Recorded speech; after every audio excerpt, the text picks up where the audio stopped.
Gims se fait fusiller sur les réseaux sociaux parce qu'il a un projet immobilier d'envergure qui va bientôt voir le jour et qu'il est en train de développer au Maroc plutôt qu'en RDC. Pourquoi est-ce que ses concitoyens ont l'impression qu'il les a trahis?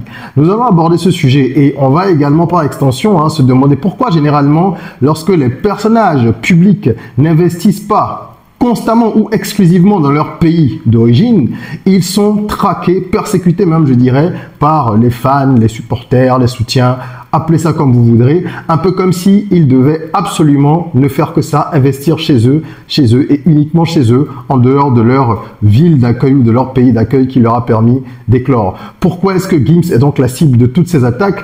Ce projet immobilier, qu'est-ce qu'il aurait apporté véritablement en RDC? On va en parler tout de suite et je voudrais évidemment avoir vos avis aussi au terme de cette petite analyse. Prenez de quoi noter, on en parle tout de suite.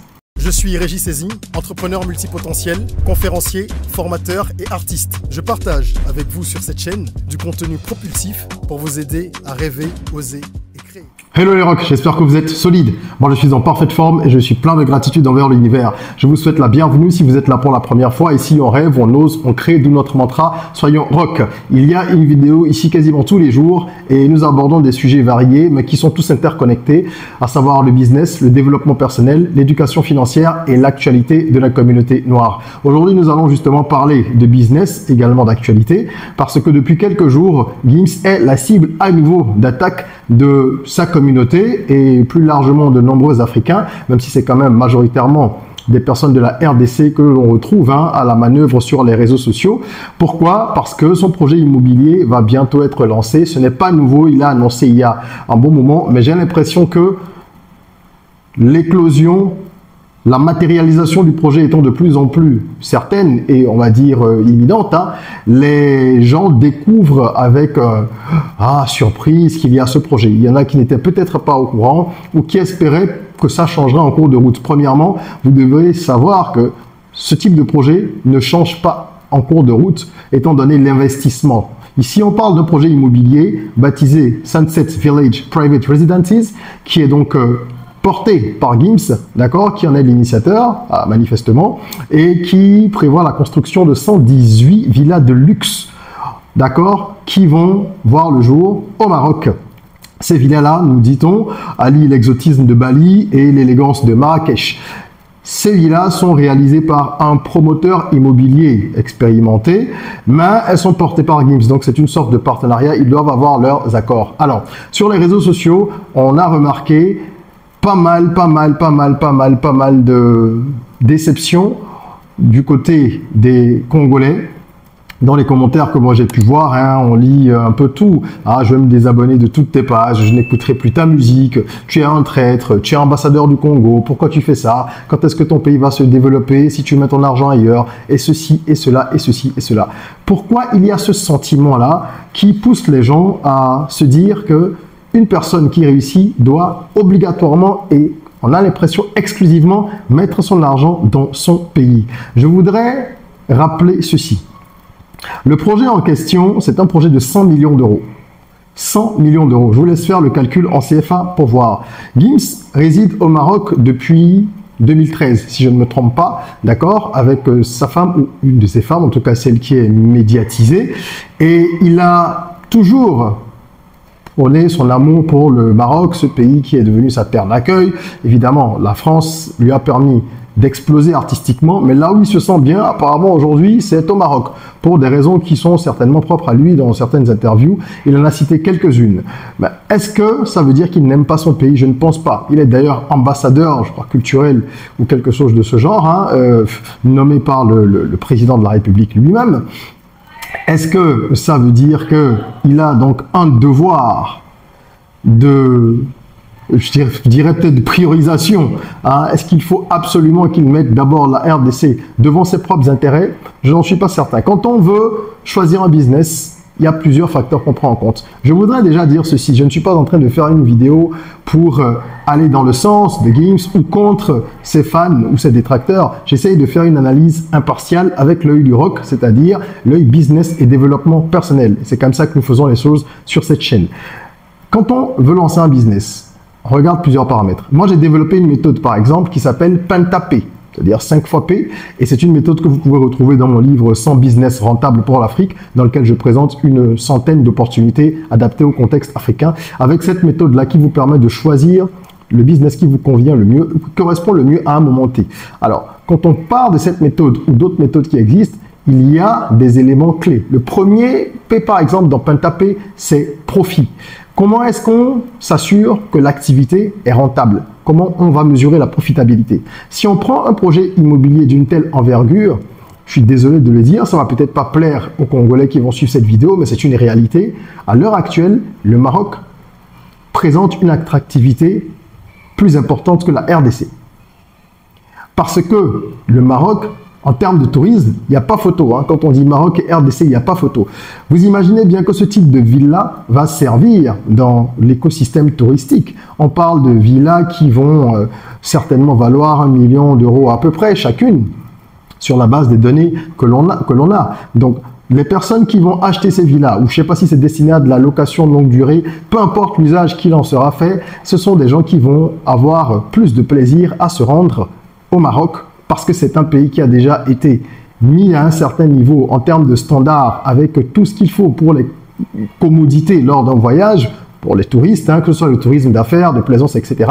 Et donc, ça va être plus facile pour eux de drainer de l'argent, d'attirer même des investisseurs, parce que le pays est, encore une fois, déjà une plaque tournante du tourisme.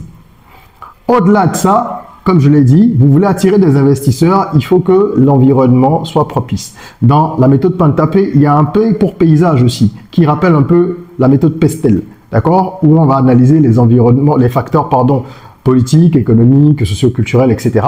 Et aujourd'hui, la stabilité politique du Maroc est largement au-dessus de celle qu'on peut observer en RDC. Donc, si vous voulez avoir des investisseurs, avant même de parler de la rentabilité qui va être elle impactée par les acheteurs ou les locataires, peu importe, il faut que vous soyez dans un environnement qui rassure ceux qui vont mettre du cash. Parce que quand on dit que c'est le projet de Gims, il ne faut pas penser que Gims se lève et met 100 millions lui, tout seul. Quand il y a un projet, il y a une personne qui porte le projet. Parfois, elle n'est même pas majoritaire. Vous ne savez même pas quelle est la nature de l'actionnariat. Quand bien même il serait majoritaire, il n'est pas seul. Quand bien même il serait seul, ce qui n'est pas le cas, il ne va pas prendre le risque de mettre son argent dans un environnement trop instable. Et c'est ce qu'est la RDC pour le moment. Pour les investisseurs, c'est comme ça qu'ils perçoivent cet environnement-là. Donc, il y a une approche business qui doit être dissociée de l'émotion. On ne fait pas les affaires avec les émotions. Ça ne fonctionne pas. Vous êtes dans un environnement, s'il ne fonctionne pas pour vous, barrez-vous. Allez chercher mieux ailleurs. Si vous voulez lancer un business et que ce n'est pas le bon endroit, barrez-vous. C'est pareil. Donc, il faut que les gens comprennent ça. Le sentiment de déception perçu par les Congolais est compréhensible. Hein, mais on ne peut pas se baser sur ça pour prendre une décision d'affaires. Le Maroc reste un pays stable, en tout cas pour l'instant d'un point de vue politique, et il y a pour les investissements immobiliers de luxe un attrait véritable. Il y a également un passif. Quand on regarde l'historique, c'est un pays qui a déjà abrité des projets de ce genre, qui continuera à en abriter beaucoup. Il y en a certainement en RDC, mais pas dans les mêmes proportions. Donc il faut prendre ça en compte, prendre l'attractivité du tourisme comme j'en ai parlé. Et il faut également se souvenir que Gims n'a jamais dit qu'il n'aurait aucun projet pour le Congo. Je pense qu'il a parlé d'électrification de certaines zones en 2020, je ne sais plus exactement où, en tout cas au Congo, et je ne sais pas si ça a été fait entre-temps ou non, mais je pense qu'il a des ambitions pour son pays. Pour la petite histoire, moi je connais des personnalités reconnues mondialement. Je ne citerai pas le nom parce que l'anecdote dont je vais vous parler n'a pas été publique. D'accord ? Mais voilà, certaines personnes en ont eu vent. Il y a quelques années de cela, une personnalité de renommée internationale, originaire d'un pays d'Afrique de l'Ouest, voulait faire venir plusieurs navires dans son pays pour mettre en place une action caritative, mais vraiment d'envergure. Et finalement, ça ne s'est pas fait après plusieurs mois, ou je crois 2 ou 3 ans de négociations, simplement parce qu'on lui demandait de l'argent. Vous vous rendez compte, quelqu'un veut mettre en place une action, une initiative caritative qui va drainer du monde, des célébrités de Hollywood, de partout. Donc ça va également mettre la lumière sur votre destination. Et tout ce que vous trouvez à faire, c'est lui demander de l'argent. De l'argent pour signer des documents. Donc globalement, c'était de la corruption, mais c'est même pas sur un deal, c'était même pas une activité commerciale. Mais cette personne, en fin de compte, cette personnalité, elle a annulé le projet. Et elle allait monter ce projet-là en Afrique de l'Est parce qu'il y avait de meilleures conditions. Est-ce que ça veut dire que la corruption n'existe qu'en Afrique de l'Ouest? Bien sûr que non. Est-ce qu'elle n'existe qu'en Afrique? Bien sûr que non. Elle existe partout, sous différentes formes. Mais je pense qu'il y a des cas qui sont peut-être un peu plus dramatiques. D'accord? Et dans ces environnements-là, eh ben, les gens ne sont pas encouragés à venir mettre en place leur projet.